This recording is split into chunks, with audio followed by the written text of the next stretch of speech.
Michelle Obama. The benefits of studying abroad are nearly endless. Welcome to another episode of Beyond with HCM with me, Masuma. We've created this platform for connecting students aspiring to study abroad with industry veterans who've done it all.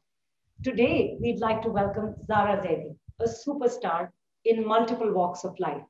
She did her undergrad in computer sciences from the Lahore University of Management Sciences with a minor in social studies. She's a Fulbright scholar and did her MBA from the University of Minnesota, USA, where her specialization was corporate finance and business strategy. She has a versatile background from IT to retail, from banking and now FMCG. Zara has done it all. She's changed courses in her career multiple times and has gained great experience and learning from each industry.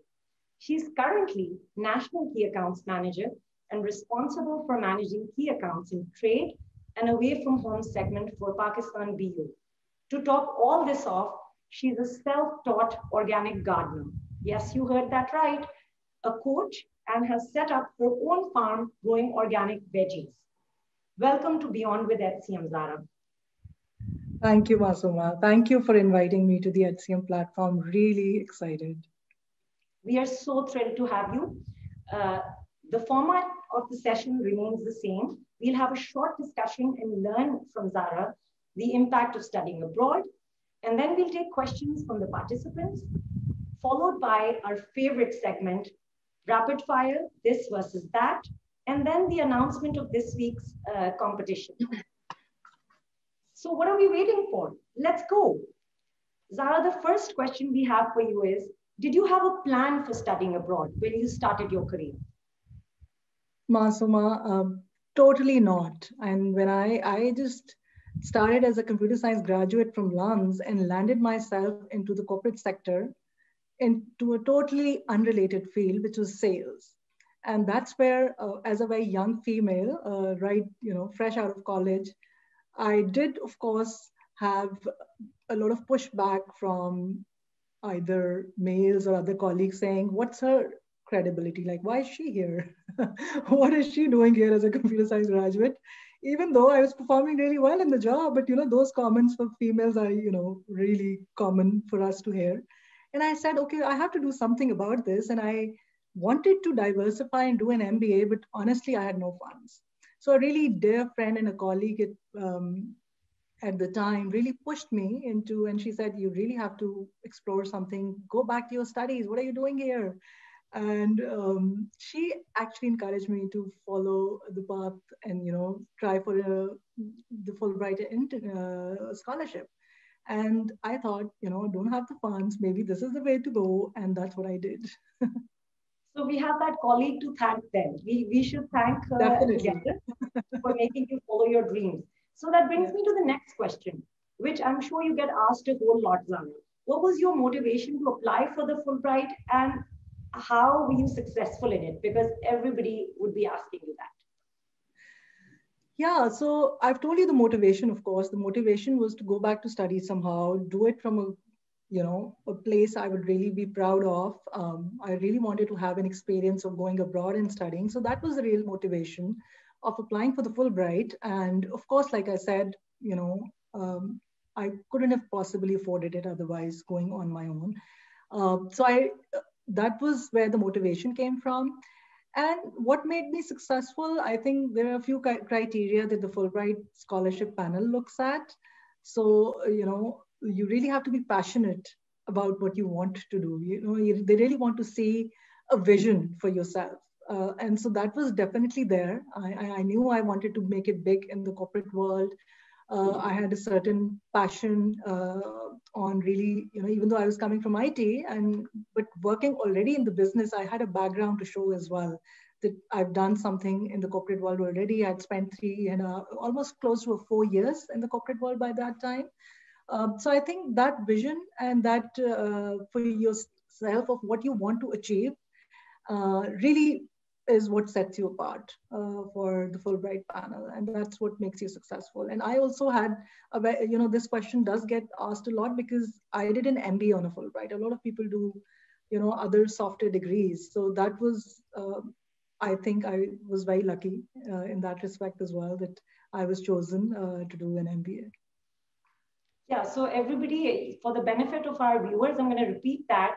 You must have a vision and you must really market and sell it well, right? You've got to show your zing and your passion. It should shine through your application. Thank you for that response, Zara. And now I'm going to come to the questions which, when we posted about your session on our page, we got a whole lot of questions. So this is from, one of the eager students. As a female, how is it living and studying and surviving abroad and specifically in the US?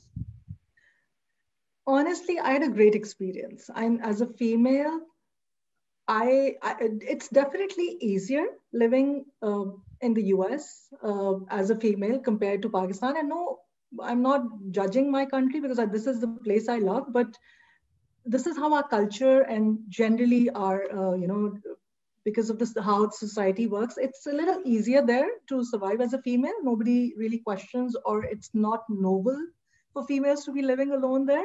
So it doesn't really, come into the question. So it makes your life and your settling down very easy. But I would still say, of course, the common sense approach to personal safety, you have to follow everywhere you travel. It's not that you would just let go of that. So that's always in place. So other than that, I think I was used to living on my own as well in Pakistan because I'd come to Lahore, I'd studied, I was roughing it out on my own. My parents didn't live with me. So I honestly didn't give it a second thought, but overall, not difficult. I think it's just, you go there as a person, not as a male or a female. So it becomes easier for you. Thank you, Zara. So for my viewers, again, I'd elaborate because I know Zara personally, she's like family, that, Zara and her entire family actually have been pioneers. They do originate from Multan, but the daughters really fought for their educational right. And they were, even at the time of LUMS, they were living alone and taking care of everything from cooking to, housekeeping. And you fed me many a delicious biryanis. So I've been your debt, Zara. She's a great, great cook as well, along with her organic gardening venture. So and to I can add to that, Masuma, sorry. It does help to find your own circle of friends because you're away from family. So, it does help. And I must say, I found a great host family. Lydia and John, I think they would probably be listening to this broadcast as well. And they were my home away from home. I didn't have to worry about anything. I was living on my own, but I had a great family who was supportive and was there for me all the time. So I think it makes sense to quickly find your own circle of friends and make that, a fallback plan for you as well when you're feeling lonely, away from home, sad, or just need some help. So I was just going to remind you because, you've told me so much about Lydia and all. Can you tell the viewers a little bit more about the host family? How your university clubbed you with them and your experience with them? It was great. And we are friends for life. I still think of them as my family in the US. I was, again, very lucky to find them. It wasn't something of my own doing. The program I went through, another great lady, Sudha, she connected me. She was she was one of the directors in public policy program at the university. And I just incidentally happened to connect with her. And she found a host family for me. So I think if you make an effort, reach out to your international student body at the university. I believe many universities would help you do that. And even if not, maybe you can just create your own circle because a lot of families do volunteer to be host families for international students coming in. And I think I was one of the luckiest, honestly. I found such a beautiful host family there. So love to you, Lydia and John, if you're listening. So they were lucky to know. We're all lucky to have met you and know you, Zara. But just points for our viewers are that, you need to expand your circle. You need to ask, once you reach there, ask your university careers or, settle in services. For any host families, they're just as eager to learn from other diverse cultures, what we wear, our language, the food that we eat.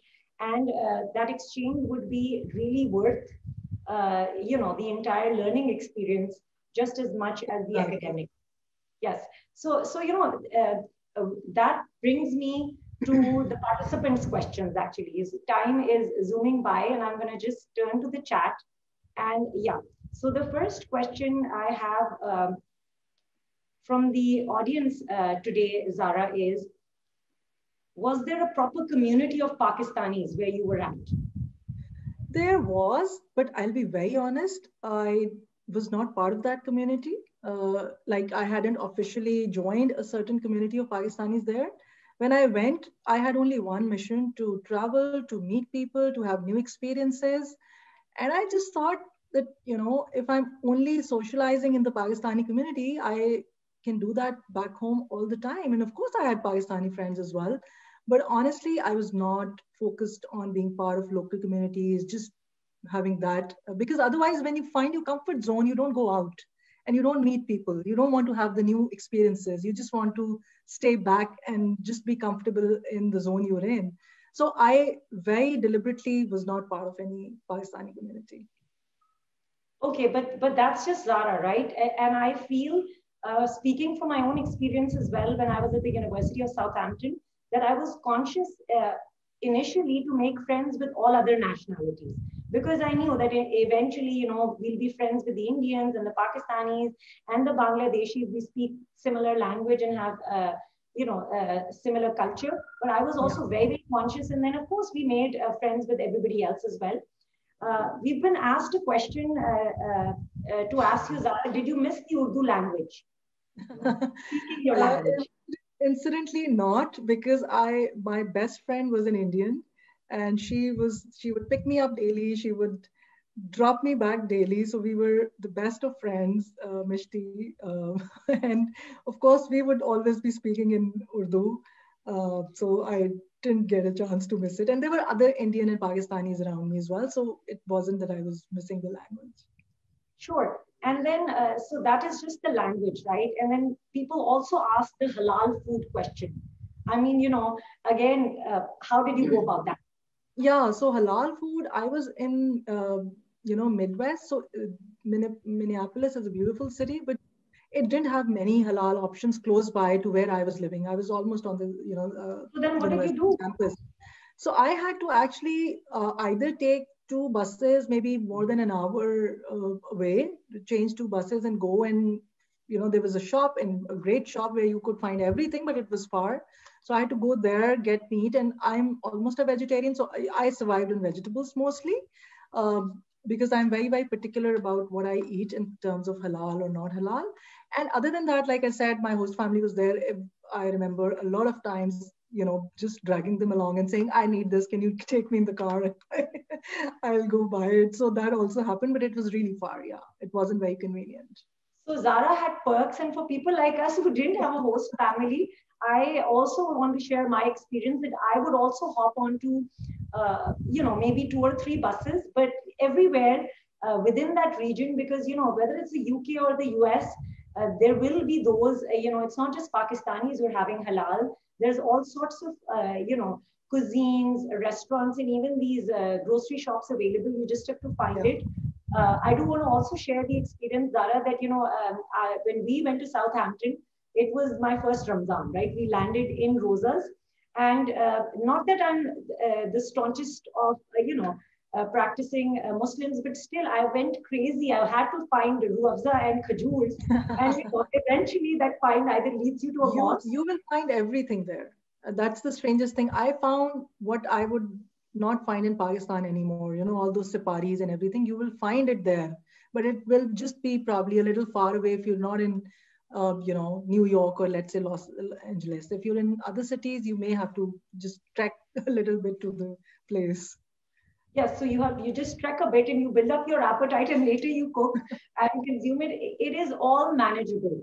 So, I'm going to use Imran Khan's tagline, "Ghabrana nahi hai." Once you've made up your mind, you've decided that, your daddy and your father and everybody is approved, and you've decided and made sure that you have to make them agree. जैसे ज़ारा और हमारे साथ हुआ है, तो उसके बाद बाकी सारी चीजें हो जाती हैं. The rest is easy. Acha, Zara, that brings us to the end of our next segment, and this is my favorite one.